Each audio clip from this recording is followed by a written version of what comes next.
Berdasarkan Al-Quran dan Hadis, Masjid Baitur Rahman berkegiatan melayani umat untuk beribadah dan belajar, dan menjadi titik cahaya penerang ke-8 arah penjuru mata angin. Bismillahirrahmanirrahim. Assalamualaikum warahmatullahi wabarakatuh.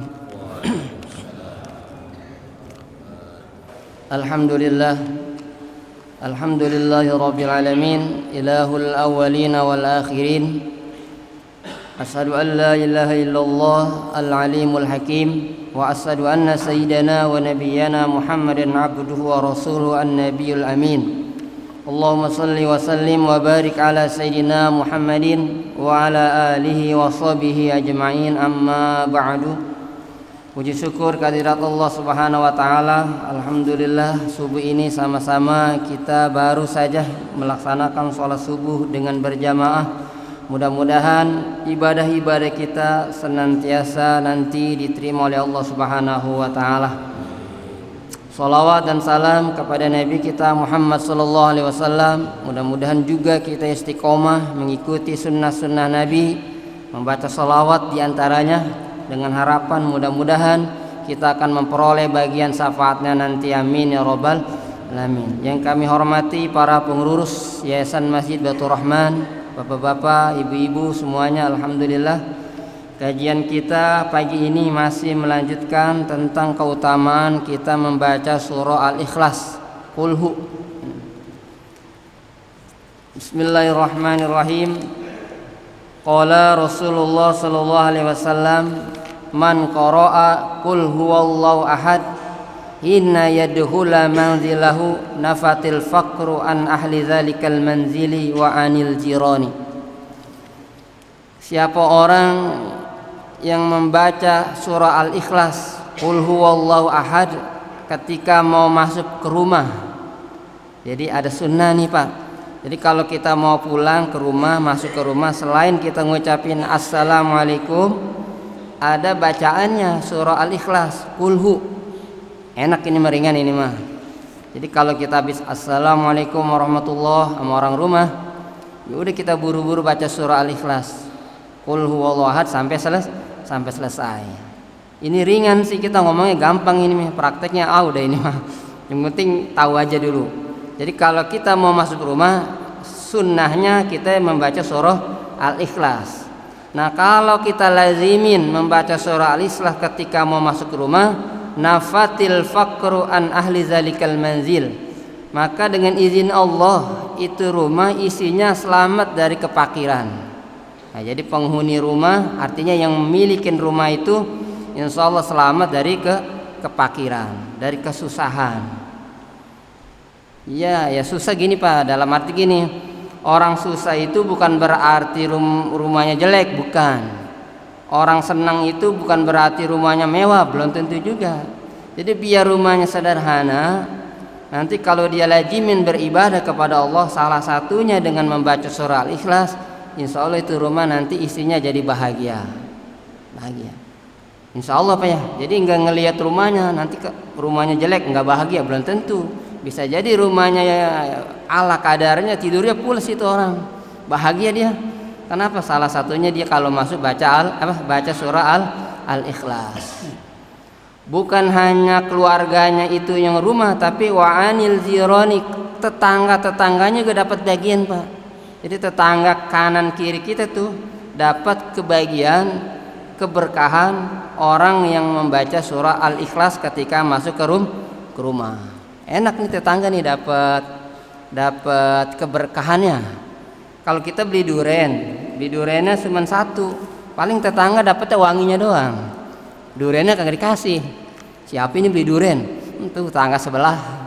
Orang belinya satu, nggak dapat, kita dapatnya wangi. Tapi kalau kita baca surah Al-Ikhlas mau masuk ke rumah, tetangga kita dapat keberkahannya. Amin ya rabbal alamin. Enak tuh, tetangga nggak tahu apa-apa dapat. Satu tuh ya. Jadi kalau kita masuk ke rumah, lazimin kita membaca surah Al-Ikhlas. Jangan sambil nyanyi. Kita kadang-kadang sambil nyanyi, iseng kan, mulut iseng tuh ya. Kalau kita mau usia udah begini, jangan sambil nyanyi Pak masuk ke rumah, terus sambil nyanyi lagi. Ayam jago ayamnya merah, jangan. Baca surah Al-Ikhlas.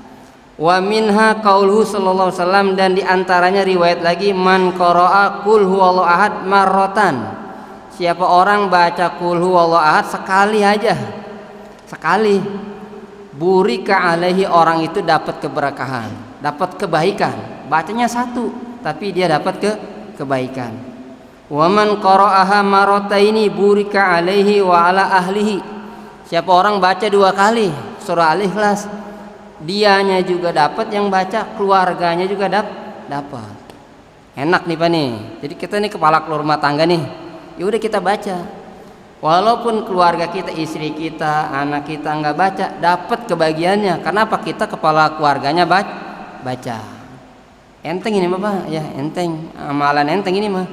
Ya enteng diucapin, tapi nggak tahu udah pelaksanaannya mah berat kali, berat. Tapi memang Pak, namanya ibadah memang berat. Ibadah itu memang berat. Kenapa? Ya karena berat, makanya nanti keutamaannya juga besar. Kan saya pernah cerita di sini. Kalau kita maksiat mah setan kagak ngodain. Yang ngodain mah orang ibadah. Kita mau wudu, setan udah ada di tempat wudu. Kita mau sholat, setan udah ada di masjid. Gitu. Kalau ibadah mah berat. Makanya dalam hadis mah, surga itu, jalan menuju surga dihiasi dengan hal-hal yang sulit, kayak kita menanjat, kayak kita naik tol menanjat gitu. Tapi kalau kita ke neraka, jalan turun, kagak pakai gas, jalan aja. Itu. Makanya kalau ibadah mah berat, biar katanya baca qul sekali, berat itu. Berat, kudunya dilazimin. Wa man qara'aha tsalasa maratin, siapa orang yang membaca qul huwallahu 3 kali, burika alaihi wa ala jami ziranihi. Jadi siapa orang yang baca apa 3 kali, maka dianya dapat, keluarganya dapat, tetangganya juga dapat kebaikannya. Ya sering kan Pak, kalau kita baca Quran, 1 Quran penuh, itu kan kita kudu makan waktu yang lama. Ramadan aja kita nggak hatam, ya gitu ya. Apalagi kelas-kelas kita ini. Jadi katanya salah satunya kalau mau tidur, bacalah qul huwallahu ahad 3 kali. Itu seolah-olah kita ngatamin Quran. Seolah-olah kita ngatamin Quran. Jadi mau tidur Pak, baca Bismillahirrahmanirrahim. Qul huwallahu ahad, Allahus samad, lam yalid wa lam yulad wa lam yakul lahu kufuwan ahad. 3 kali. Itu seolah-olah kita ngatamin Al-Quran. Tapi nanti jangan Quran yang lain kagak dibaca, tetap itu mau tidur aja. Ntar yang lain nggak usah bacalah, baca qul huwallahu aja, sama juga ngatamin Quran. Jadi kalau kita mungkin ya mata kita udah nggak, tapi ngelihat itu Quran, kalau baca hitam semuanya lembaran Al-Quran, ya udah sambil zikiran kita baca qul huwallahu ahad. Ringan ini Pak, sambil duduk, sambil jalan, sambil bengong kita baca qul hu. Mungkin itu Pak ya, kurang lebihnya saya mohon maaf. Sebenarnya masih banyak sih Pak ya keutamaan kita membaca surah Al-Ikhlas. Di antaranya lagi, kalau kita sering-sering baca surah Al-Ikhlas, kita selamat dari sifat syirik dan nifak. Artinya syirik itu kita enggak mengesahkan Allah. Kalau nifak, kita ini hati kita mulut doang ngucap beriman tapi hatinya kafir, itu namanya nifak. Wa minan nasi may yaqulu amana billah wa bil yaumil akhir wa ma hum bimumin. Nauzubillah, jangan sampai kita dicap orang munafik. Nah, salah satu terapinya kita sering-sering baca surah Al-Ikhlas. Supaya apa? Supaya kita selamat dari sifat munafik. Kalau munafik mah apa? Kalau bahasa kitanya nih, musuh dalam selimut. Iya, musuh dalam selimut. Kita sholat, dia ngikut sholat. Kita zikiran, dia ngikut zikiran. Kita baca Quran, dia ngikut baca Quran. Padahal mah dia nggak beriman. Gitu. Mengelabun kita orang muslim. Untuk itu sebagai penutup, mari sama-sama kita baca surah Al-Ikhlas 3 kali. Mudah-mudahan dianggap oleh Allah kita hari ini ngatamin Al-Quran. Gak apa-apa ya Pak, kita baca sama-sama aja. A'udzu billahi minasy syaithanir rajim. Bismillahirrahmanirrahim. Qul huwallahu ahad, Allahus samad, لم يلد ولم يولد ولم يكن له كفوا أحد بسم الله الرحمن الرحيم قل هو الله أحد الله الصمد لم يلد ولم يولد ولم يكن له كفوا أحد بسم الله الرحمن الرحيم قل هو الله أحد الله الصمد لم يلد ولم يولد ولم يكن له كفوا أحد صدق الله العظيم. Sekali lagi Pak ya, ini Quran, kulhu kita udah hafal. Tetap per hurufnya kita dapat 1, bahkan 10 kebaikan. Ya mudah-mudahan dengan membaca surah Al-Ikhlas kita diselamatkan oleh Allah Subhanahu wa taala dari berbagai hal-hal yang negatif sehingga kita selamat di dunia maupun di akhirat. Subhanaka Allahumma wa bihamdika asyhadu an la ilaha illa anta astaghfiruka wa atubu ilaik. Assalamualaikum warahmatullahi wabarakatuh.